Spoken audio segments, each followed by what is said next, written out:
John Ortberg said, "Leadership is the art of disappointing people at a rate they can absorb."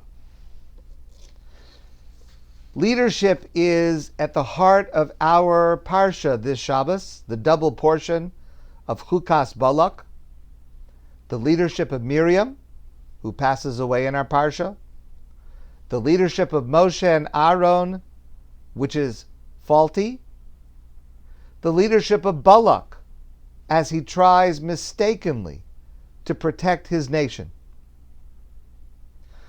One person who has much to teach us about leadership, a great leader on many levels, is the late Rabbi Aharon Lichtenstein, of blessed memory.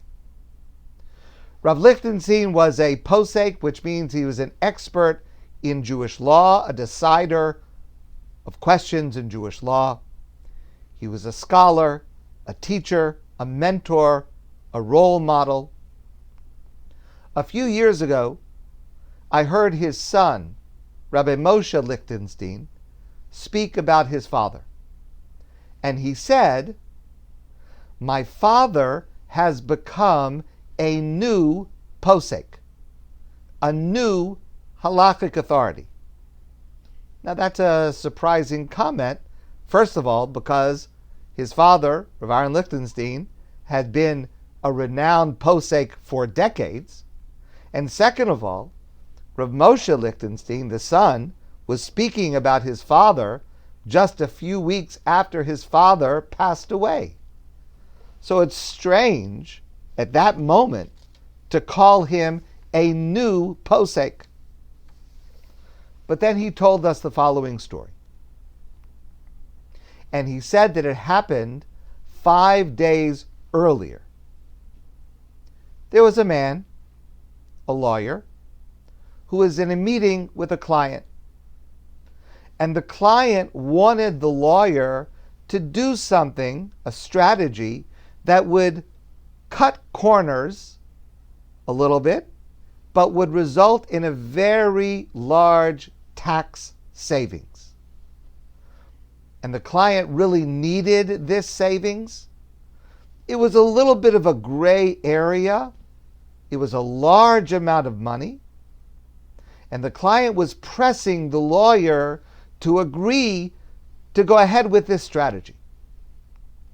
So the lawyer was about to agree, but then he said, before he answered, he said, "Just wait a moment." The lawyer left the room. He went into another room, and he asked himself the following question: what would Rav Aharon Lichtenstein say about this question? Now, this was just a few weeks after Rav Aharon passed away. And he asked himself, what would Rav Aharon Lichtenstein say about this? And he knew that the answer would be no. And he went back into the client and he said, "I refuse to proceed with that strategy." And then Rav Moshe, his son, explained, leadership is not just what you say or do. Leadership is also what you stand for. What a person sees when they see you in their mind's eye. That's also a part of leadership.